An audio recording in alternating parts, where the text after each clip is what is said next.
Did you know that the #1 bucket list city to visit in the US is none other than New York City? The city's so nice they named it twice. The city that never sleeps. This city is followed by San Francisco, Las Vegas, DC, Los Angeles, Miami, and Boston. Even Nashville has been topping bucket lists. What makes these cities so great is pretty obvious. They have iconic structures, a vibrant nightlife, museums, epic sporting events, and world-class restaurants. But what about all the other cities with just as much to offer but none of the fanfare? This list looks at the top 10 bucket list cities that should be on your bucket list. So what if they don't have the Empire State Building? Some of these cities have all the big city amenities and spectacular nature without the big city costs. On your next bucket list vacation, check out one of these 10 cities. Number 10 is Rapid City, South Dakota. For most people, the entire state wouldn't make a bucket list, but Rapid City is worth a visit. For starters, it's the gateway to Mount Rushmore, one of the most recognized monuments in America. There is also the Crazy Horse Memorial, which is the Native American answer to Mount Rushmore. It depicts the Lakota warrior, Crazy Horse, carved into a mountain. Maybe you're into something spookier? Check out the Cosmos Mystery Area, where water flows up and the rules of gravity don't apply. Though the city only has a population of 76,000, the city isn't shy when it comes to a vibrant nightlife. The city has a cute downtown with bars, lounges, restaurants, distilleries, craft breweries, and casinos. If you spend all night partying and need to walk off some of that locally made craft beer, then spend a day immersed in nature. Drive to Badlands National Park and see natural terrain that doesn't look like anywhere else on Earth. The city is nestled in the Black Hills, which offer a refuge of hiking, biking, and kayaking. You may not be able to see the Statue of Liberty, but you can see statues. Number 9 is Asheville, North Carolina. Drop the "in" and forget country music. This is Asheville, not Nashville. A walk downtown gives off the perfect mountain vibe. Asheville has some of the most world-class dining in the Southeast. The city has everything from fine dining and elegant steakhouses to locally sourced farm-to-table restaurants. During the day, the city's art district is bustling with art galleries, craft fairs, and open-air markets featuring expensive works all the way to unique pieces made by local artists. Browse over Asheville's legendary independent bookstores like Malaprops, or sit outside sipping champagne with your furry friend at the Battery Park Book Exchange. Asheville's most iconic landmark is, of course, the Biltmore Mansion, which stands as an enduring legacy of America's Gilded Age. Take a tour of George W. Vanderbilt's Winter Chateau, go horseback riding on the grounds, and take advantage of free tastings at the Biltmore Winery. Close out the afternoon walking around and shopping at Biltmore Village, located just outside of the entrance. Finally, take advantage of the city's location in North Carolina's Blue Ridge Mountains by taking a ride along Blue Ridge Parkway, a 469-mile paved road with astounding views, plentiful overlooks and picnic areas, and hundreds of trails. Number 8 is Homer, Alaska. Alaska as a state may be on your bucket list, but most people visit Alaska on a cruise ship which sails up the Inside Passage and visits cities like Juneau and Ketchikan. Those who fly in will likely see the state via Anchorage, but Homer is the underrated charm in America's Arctic. The city, which is more of a town with only 5,000 people, does have an airport, but Homer is only 4 hours southwest of Anchorage for those who want a road trip through the tundra. Homer has all the charm of Middle America with an extraordinary backdrop of nature.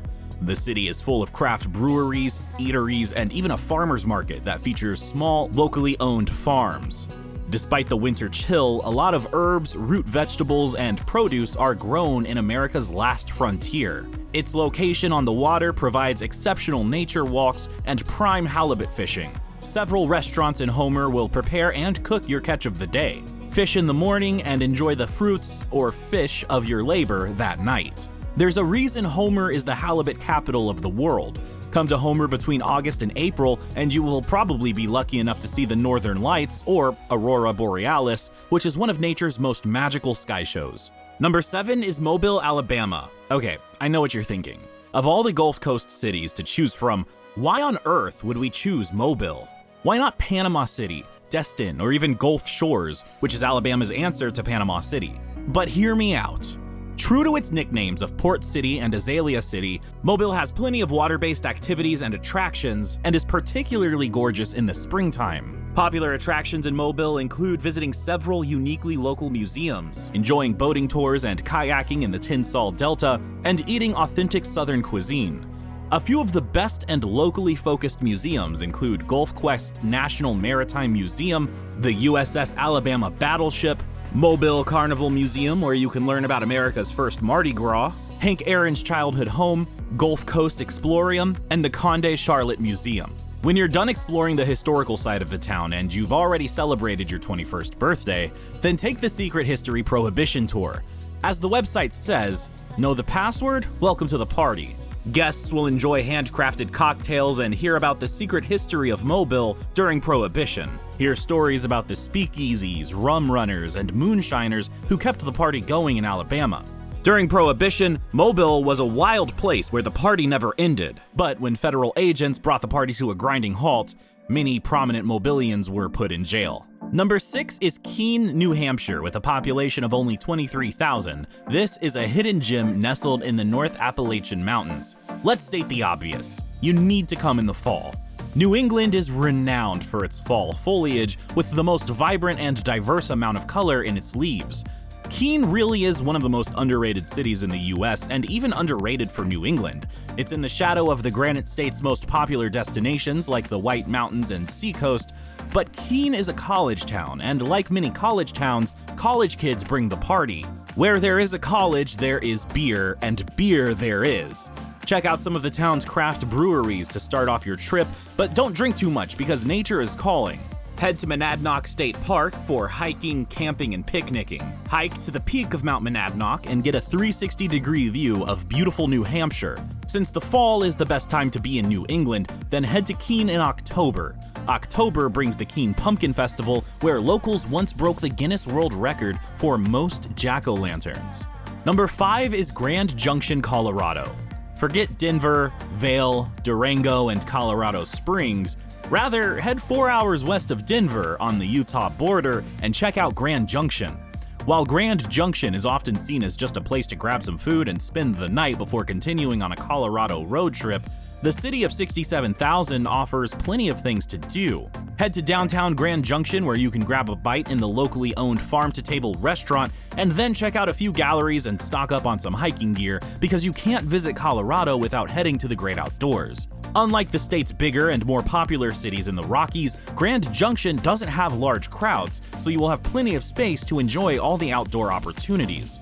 The most popular landmark is hands down National Monument, a scenic area of red sandstone canyons and sprawling mesas. Colorado National Monument is another popular spot for hiking and camping for those who want a night or two away from the city. Head to Grand Mesa in the summer to escape the heat. It's the largest flat-top mountain in the world at 6,000 feet. To reach this natural landmark, take the Grand Mesa Scenic Byway that spans 60 miles past alpine lakes and stunning meadows dotted with wildflowers. Number 4 is St. Petersburg, Florida. Forget the vile heat and crowds of Orlando, and don't pay Miami prices. Head to the Gulf side of the state and check out this underrated gem. Most people see this city as a day trip from Tampa, but it deserves a visit on its own merit. After this video, you'll be taking a day trip to Tampa and spending the weekend in St. Petersburg. Start by heading right for the art, so be sure to check out the Museum of Fine Arts and the Dali, both located in the heart of the quaint downtown. After that, scope out the extensive wall art located all throughout the city, or the artwork located on St. Pete Pier. The St. Pete Pier is a hip new spot in town, jetting out into the bay right off of downtown. The 3,000-foot pier features art, vendors, a splash pad for kids, a museum, and 5 different restaurants. The city is also home to plenty of live music, film festivals, and a large annual Pride Parade. For all of you sports fans out there, have no fear. There are 2 professional sports teams in town, the Tampa Bay Rays for baseball and the Tampa Bay Rowdies in football. And by football, we mean soccer. Both are fun ways to spend an evening out if you're a sports fan. And if none of that appeals to you, then head to one of the area's pristine Gulf Coast beaches. Number 3 is Richmond, Virginia, which is the first state capital on this list. The city of 227,000 is home to over 40 craft breweries, several cideries, and an undiscovered food scene. It's just a short hop from some of the top wineries on the East Coast, making it a hub for those looking to dive into the state's gastro culture. Take a food tour and even cooking classes to learn about mid-Atlantic cuisine, which, believe it or not, is a thing. If you happen to be in Richmond and it's raining, then the Virginia Museum of Fine Arts and the Virginia Museum of History and Culture are 2 Richmond must-visits and perfect if you can't be outside. Catch a movie at the famous Byrd Theater in the Carytown district. It's no ordinary movie theater. The theater opened all the way back on December 24th, 1928, and is referred to by locals as Richmond's Movie Palace. Though it's equipped with a Wurlitzer pipe organ, the theater was also one of the first of its kind to be technologically advanced enough to show sound motion pictures. While Richmond is well known for its major impact on US history, today the city is becoming more synonymous with food, art, and culture, but don't ignore the historical aspects. Take a tour of the state capitol and learn about how the city was once the capital of the Confederacy. The city has a dark and sordid past, but a bright and vibrant future. Number 2 is Pittsburgh, Pennsylvania. Okay, don't click off this video, roll your eyes, and slam your hand on the desk. Believe it or not, Pittsburgh is a really cool city. Despite its reputation as a failing Rust Belt city, it is by far one of the most underrated cities in the US and even the most underrated on this list. Despite being in the Rust Belt, the city is actually ranked as the greenest in the nation. If you want to enjoy an experience like a local, head to a Pittsburgh Steelers, Pirates, or Penguins game and fit right in. Assuming, of course, you are wearing the right attire. Some famous and truly unique places to visit are the Andy Warhol Museum, Heinz History Center, and the Pinball Perfection Game Room. Of course, you should tour Carnegie Mellon, one of the most famous colleges in the country, built in 1900. For spectacular city views, head to Mount Washington and the West End Overlook in the Elliott neighborhood and take a moment to gaze out over one of the nation's oldest cities. And number 1 is Newport, Rhode Island. Heading back to New England, we find Newport on the southern end of the ocean state. Its harbor is full of yachts, and the rocky shoreline is reminiscent of the seascapes portrayed in paintings of colonial landings in the New World. Newport is famous for its mansions, including Hammersmith Farm, a Victorian mansion and childhood home of former First Lady Jacqueline Kennedy, and site of the reception for her wedding to the then U.S. Senator John F. Kennedy in September 1953. The Kennedy kids spent summers there, and a tour of the house will reveal the story of how JFK Jr. fought with his sister Caroline over who got the better bedroom overlooking the sea. The Breakers is another iconic mansion worth checking out. Built in 1893, it was home to the Vanderbilts. Beyond the mansion are the beaches. Boating, yachting, swimming, paddleboarding, and kayaking are just a few of the fun ways to spend a summer in Newport. Take a scenic ocean drive, do the cliff walk, and take in all that New England has to offer. Top that with museums and fresh seafood, and you'll see why Newport tops this list.